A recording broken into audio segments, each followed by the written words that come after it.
Gis est un parti qui est créé le 23 novembre 2012 à la suite de la chute du Parti démocratique qui gérait le pays de 2000 jusqu'à 2012. Donc c'est un parti qui est sorti des flancs du PDS, qui a fait beaucoup de progrès, qui a eu des élections locales et des députés aussi.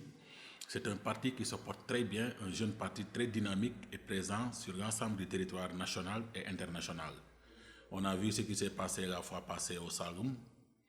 Il y a le ralliement de beaucoup de responsables de partis, tels que le Réumi, l'APR, le parti au pouvoir, qui ont cru à notre projet pour le Sénégal et qui se sont joints à nous pour massifier le parti et se préparer pour les prochaines échéances, que ce soit législatives et présidentielles.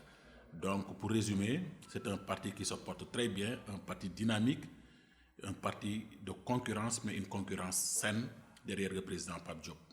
Le Bokk Gis Gis, comme tous les partis de l'opposition, et même c'était la position du président Macky Sall à l'époque, qui disait que ça ne faisait pas sérieux que Ousmane Ngom organise les élections, c'était une farce. Quand le président Abdoulaye Wade a pris l'organisation des élections à M. Ousmane Ngom pour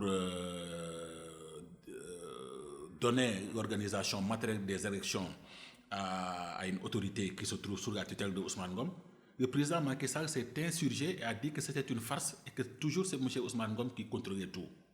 Maintenant qu'il est aux affaires, c'est bizarre qu'il ait changé entre-temps de position en disant que oui, au Sénégal, on ne peut plus truquer des élections, mais à l'époque, c'était la même chose.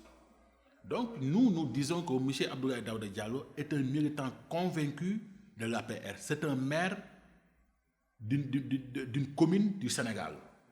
Donc, on ne peut pas être juge et parti. Si franchement les gens veulent que les prochaines élections soient transparentes, il faut créer une autorité indépendante chargée de gérer les élections de manière autonome et indépendante. Donc il va falloir qu'on aille vers ce sens. M. Abdoulaye Daouda Diallo est disqualifié pour organiser une élection ici au Sénégal. Nous n'avons pas confiance en lui et nous avons vu tous les jalons qui ont été posés pour sécuriser le processus électoral de la part du régime en place. Bon, vous savez, la Gambie, quand on parle de la Gambie, on a la sensation qu'il s'agit d'un pays lointain. La Gambie est un pays qui se trouve dans les entrailles du Sénégal et qui partage avec le Sénégal 740 km de frontières. Quand on parle de Nganda à Kaffrine, Nganda est à quelques encablures de la frontière avec la Gambie. Donc le territoire gambien est long de pratiquement 320 km à l'intérieur du Sénégal. Donc ça va de l'océan Atlantique jusqu'à Tambacounda. Et les gens ne le savent pas. Donc la Gambie se trouve de part et d'autre du fleuve Gambie. C'est un territoire qui est long dans le Sénégal de 320 km et large de entre 20 et 50 km. Donc tout ce qui se passe risque de se passer sur le territoire sénégalais. Moi, je ne ferai jamais partie, je ferai jamais partie des gens qui disent que oui, il faut aller en guerre. On peut déclarer une guerre aujourd'hui, mais on ne peut pas dire que ça va finir demain. Il faut privilégier la voie diplomatique. Utiliser toutes les cartes possibles pour convaincre le président Jammeh de quitter pacifiquement le pouvoir sans effusion de sang. Ça, c'est la position de Bokk Gis Gis. Donc, en dernier ressort, si le président Jammeh, malgré l'utilisation de toute la diplomatie ouest-africaine et internationale, ça n'aboutit pas à lui faire céder. Donc, il va falloir voir d'autres voies et moyens pour lui faire céder. Il ne faut pas aussi créer de l'amalgame. Le Sénégal n'a aucun problème avec la Gambie. La Gambie a un problème avec la communauté internationale. La communauté internationale, ce n'est pas le Sénégal. La Gambie est un membre, comme le Sénégal est un membre de la communauté internationale. Donc, il ne faut pas déplacer le problème sur ce sujet qui risque d'être très glissant pour le Sénégal. Bon, la Gambie sécurisée, la Gambie est une question de sécurité nationale pour le Sénégal. Parce que on a vu ce qui s'est passé avec la rébellion casamançaise, dont le principal protecteur était Yaya Jammeh. Donc, le Sénégal, je ne dirais pas qu'à une occasion, mais la situation nationale a fait que le Sénégal et la communauté internationale ont l'occasion de se débarrasser de la Gambie en faisant respecter la volonté du peuple gambien. La Gambie est un État qui a eu sa souveraineté en 1965, l'année de naissance de Yaya Jammeh à Kanilai. Kanilai, c'était un village de la Casamance, ce que les gens ne savent pas.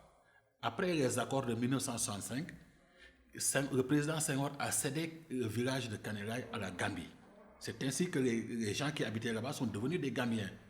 Mais c'est pratiquement des Sénégalais qui sont là-bas. Un territoire qui ne fait pas 11 000 km² et qui ne fait pas plus de 2 millions d'habitants. Ça peut paraître dérisoire, mais ça reste quand même un pays souverain. Oui, totale réussite pour la France, mais pas pour le Sénégal. Moi, je pense que quand le président de la République va signer un contrat de 500 et quelques milliards pour Alstom, une société qui était mourante, et ce que les gens ne savent pas, c'est que Alstom a des démembrements. Il y a des démembrements qui font l'informatique, il y a des démembrements qui font la traction, et il y a des démembrements qui font les moteurs et autres. Quand la maison mère a des problèmes, tous ces démembrements ont des problèmes. Mais quand Alstom a signé ce contrat de 500 et quelques milliards, le plus gros contrat signé par l'État du Sénégal depuis l'accession à la souveraineté internationale, donc Alstom s'est réveillé, mais aussi tous ces démembrements se sont réveillés. Donc le président Macky Sall a sauvé du chômage des centaines de milliers de Français. Qu'est-ce qu'on gagne? Pour un trajet qui ne fait pas 40 km, on dépasse une somme colossale. Et cette somme pouvait servir à restructurer tout le trajet ferroviaire du Sénégal.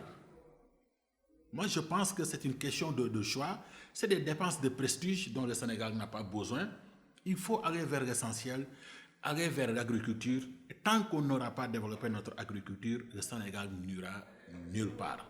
L'agriculture doit être la base, le soubassement, le fer de lance du développement du Sénégal. C'est ce que nous prenons, c'est ce que prône le président Pape Diop dans tout ce qu'il fait. L'agriculture occupe la place centrale de du projet de développement que nous soumettrons aux Sénégalais et que nous sommes en train franchement de vulgariser, de voir les voies et moyens pour mettre l'agriculture sénégalaise sur les rails, une agriculture moderne, une agriculture futuriste. C'est pas possible. Ça, c'est pas possible. Et c'est pas moi qui le dis, c'est les chiffres qui le disent. Allez au port, les quantités de riz qui sont importées dépassent largement ce qui est entré jusqu'à présent. Donc, quand on dit qu'en 2019, on va atteindre l'autosuffisance alimentaire, ça ne doit pas être des théories et des slogans. Ce régime en place nous a habitués à des slogans creux. C'est pas possible parce que le plus grand espace aménagé se trouve à la SAED. La SAED se trouve dans le Wallo. Et là, on ne produit même pas 300 000 tonnes de riz. Et la deuxième surface aménagée, c'est la vallée de l'Anambé. Là aussi, même pas 200 000 tonnes de riz. Donc, on voit que quand on cumule l'espace du Wallo et du bassin de l'Anambé, on ne fait pas 600 000 tonnes.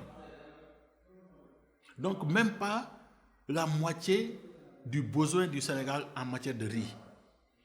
Et quand on aura vu les quantités qui seront importées, les quantités de riz qui seront importées au Sénégal, on saura nettement qu'on est loin d'atteindre l'autosuffisance alimentaire. Il faut une planification. Il faut des préventions. Gérer, c'est prévenir, c'est planifier. Tant qu'on n'aura pas impliqué les paysans, les donner un rôle central, superviser les surfaces déclarées, les productions et permettre aux paysans de ne pas se retrouver avec les récoltes entre les mains une fois la saison terminée. Donc moi je pense qu'il faut qu'on aille vers ce sens, une rationalisation, une organisation de la filière riz pour augmenter et booster la production et créer des circuits de vente, de commercialisation qui mettront tout le monde à l'aise. Voilà donc ce que j'ai à dire sur ce point. Moi, je pense que je voulais un peu parler quand même des scandales qui ont eu lieu dans le Sénégal. Et pas plus qu'aujourd'hui, on nous signale un grand scandale au ministère de l'Assainissement et de l'Hydraulique. Le ministère que dirige Marème Faye, le frère de Marème Faye, Mansour Faye. On a arrêté le DAF, le directeur administratif et financier. Le DAGE a été entendu. Ils ont arrêté aussi le directeur de l'assainissement en personne. Ils ont arrêté 4 entrepreneurs. Pourquoi? Pour un marché de 6 milliards pour la construction de toilettes publiques dans les cités religieuses. Ces gens non seulement n'ont aucun respect pour les cités religieuses, mais ils utilisent les cités religieuses pour se sucrer. Il n'y a pas dans aucune cité religieuse où les gens ont construit des toilettes publiques pour un marché de 6 milliards. Donc c'est un marché fictif.